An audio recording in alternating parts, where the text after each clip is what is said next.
नमस्कार,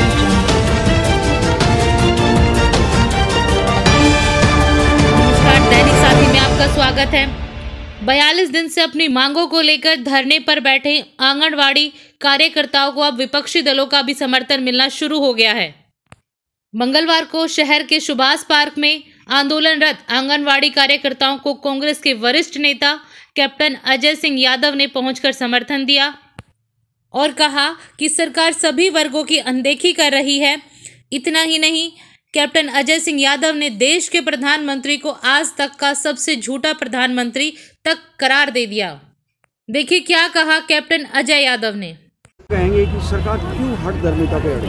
देखिए, आज आंगनवाड़ी की जो हमारी प्रधान है कृष्णा जी और तारा जी, इनने आज हमारे विधायक जी हैं जो मेरे सपुत्र हैं, उनका मैं आप पीए लगा लो कि मैं तो आजकल कुछ तो हो नहीं ना, तो मिनिस्टर कौंसिल ना कुछ और, या उनका प्रतिनिधि लगा लो, ठीक है। उस तौर पे मैं आज आया हूँ, मैंने इनका ज्ञापन लिया है और चिरंजीव को मैं इस बात के लिए कहूँगा कि इसकी मांग जोर शोर से उठाएगा। विधानसभा में आने वाला जो सत्र है भी बजट सेशन होगा, तो उसमें हम इनकी मांग जोर शोर से उठाएगा। उसके लिए हमने इनको वायदा कर दिया है। देखिए, इनकी मांगें बड़ी उचित मांग है। मेरे पास ये महकमा रहा है, 5 साल मेरे पास ये महकमा रहा, और इस महकमे में जो हमारी और हमने जो देखा है कि बहुत सारे काम करती हैं, चाहे आपका महिलाओं के बारे में हो, बच्चों के बारे में हो, जो महिलाएं जो गर्भवती होती हैं उनको भी ये पोषण के लिए इनको सामान वामान देती हैं, तो बहुत अच्छा काम करती हैं ये। और इनका काम 24 घंटे का है। कहने को 3 घंटे की बात करते हैं, लेकिन 24 घंटे का काम है। सरकार को इनकी मांगों को मानना चाहिए। कैप्टन साहब, सबसे बड़ा सवाल तो ये है कि वर्ष 2018 में खुद देश के प्रधानमंत्री इनको आश्वासन दे चुके हैं, लेकिन क्यों जब वो उनको आश्वासन दे तो लागू करने में प्रधानमंत्री ने 15 लाख की भी बात कही थी, 2 करोड़ रोजगार की बात भी की थी। प्रधानमंत्री की बात कौन मानता है? प्रधानमंत्री ने ये भी कहा था कि मैं मिनिमम सपोर्ट प्राइस लागू कर दूंगा। लागू कर दी क्या? सबसे अगर कोई झूठा कोई अगर इस देश में प्रधानमंत्री है तो प्रधानमंत्री मोदी जी हैं, जो श्रमिकों को, किसानों को, मजदूरों को, छोटे व्यापारियों को उनके विरुद्ध है। उनका तो केवल एक ही नारा है, हम दो हमारे दो। तो मैं तो आज केवल यही मेरा कहने का मकसद ये, आंगनबाड़ी की जो 750 1500 रुपये इनके 2018 से लागू होने थे, उनको लागू क्यों नहीं करती सरकार, जब केंद्र ने कर दिया। दूसरी बात, दुर्घटना हो जाती है 2 लाख से क्या होता है आप बताओ मेरे को। एक अगर आंगनबाड़ी वर्कर, उसको पेंशन तो मिलती नहीं है, 2 लाख से भी क्या होगा। सरकार को जो है देखना चाहिए इनके बारे में, इनके वेलफेयर के बारे में सोचना चाहिए।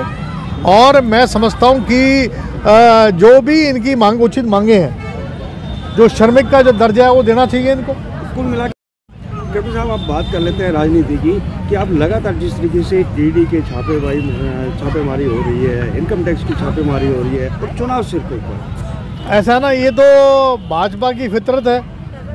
आपने देखा होगा कि जो अपराधी लोग हैं यूपी के अंदर, जो अजय टैनी है जिसने किसानों के ऊपर ट्रक चढ़ाया, उसका कुछ नहीं किया।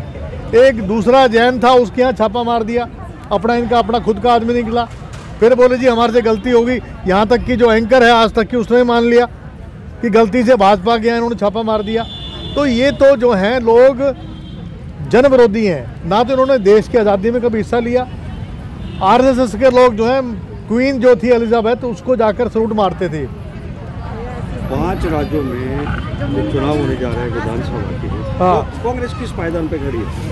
कांग्रेस जो है यूपी में हमारी देखो लड़ाई है, और हमारी वोट परसेंटेज बढ़ेगी, और हमारे बगैर सरकार नहीं बढ़ेगी। बाकी 4 राज्यों में कांग्रेस की सरकार बनेगी। लेकिन बीजेपी तो दावा कर रही है कि इस बार उत्तर प्रदेश में फिर दोबारा बीजेपी है। पता नहीं है, जो तो समय आ जाएगा ना, 10 मार्च को पता लग जाएगा कहाँ खड़े हैं।